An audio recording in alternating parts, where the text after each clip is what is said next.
Hello everyone! Now we will discuss about evaluating your profile for a National Interest Waiver NIW application. So how do you evaluate your profile? So there are two ways to apply for NIW. One is advanced degree, another one is exceptional ability. So if you have an advanced degree, you can apply for NIW, you don't need exceptional abilities. So you have an exceptional abilities, you can apply for EB and NIW. You don't need an advanced degree, it's like either or. However, I always recommend our clients, if you have both of those, then your case is stronger than having just one. So try to have both of those. So what is an advanced degree? Advanced degree must be United States, master's, or high degree or equivalent.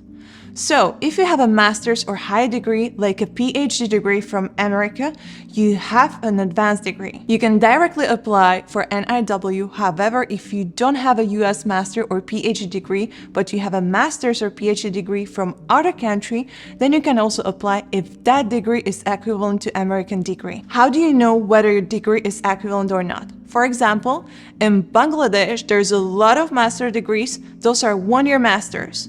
Those are not equivalent to US degrees because US Masters is 2 years.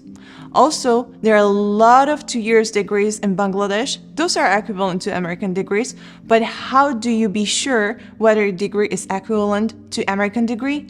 The best way to do is evaluate your transcript through WES or other organizations, those who evaluate your transcripts and degree, and they will tell you whether your degree is equivalent to American degree or not.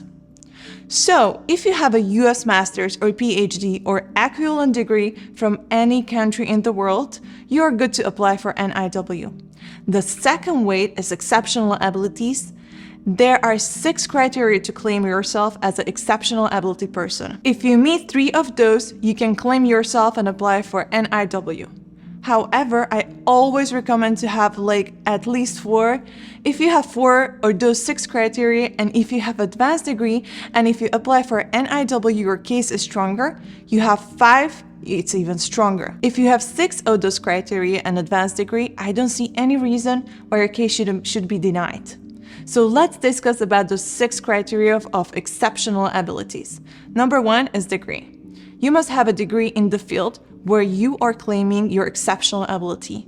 This degree does not necessarily to be master's or PhD, it could be bachelor, but if you have a master's or PhD, that's always better. The second one is a license or certification in your field. In many fields like medical, lawyers, nurses, pharmacists, they have licenses in their fields. So if there's a license in your field, and you already have that license, then you meet the second criteria. However, if you do not have the license and there is no license in your field, then you also meet that criteria because there is no license in your field. Where do you get the license from?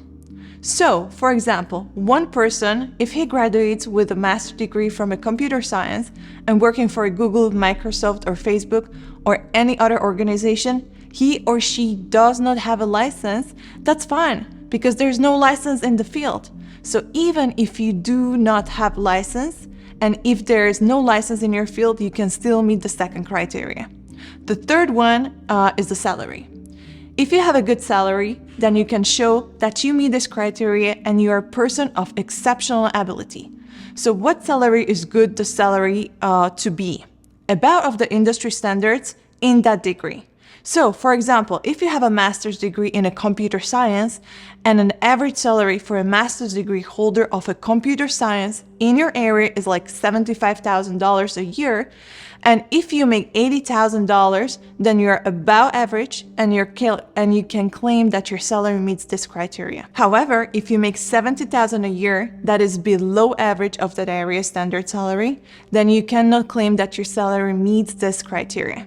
So, it must be about the standard of that degree in that area that you can claim this number 3, the salary standard. Number 4 is a 10-year full-time experience in that field.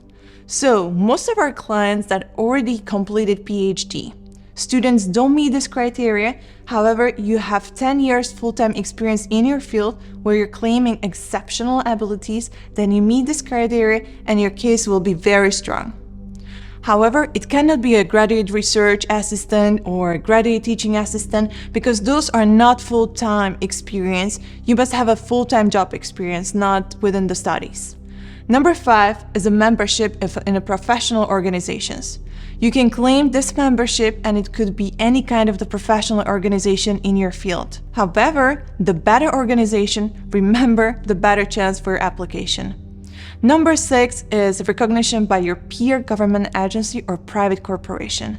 So this is the thing for you, no publication, citation, letters of recommendation, kind of. So this shows that you're recognized by your peer. So if you have a 10 publication citation, so this publication is the evidence that you have been recognized by your peer.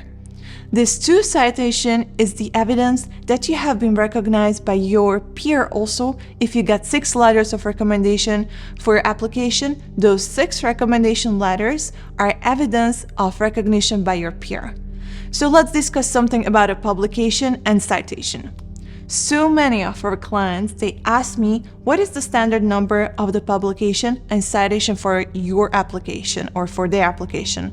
So the answer is, it depends on your field. For example, you're a PhD student in the biomedical engineering, and the average number of the publication and the citation of the student who graduated with a PhD degree in the biomedical engineering is 10 publications and 25 citation.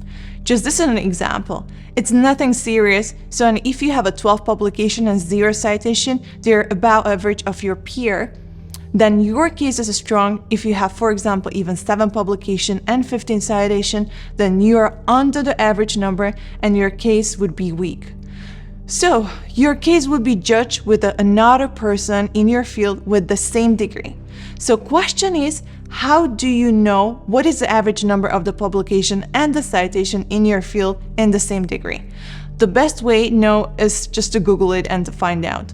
In many fields, there are many organizations like a US News. They do some research and they publish articles about what is the average number of publication and citation of a person who graduated in the last 10 years in your field and joined an associate professor, assistant professor at the university, and you will get the number.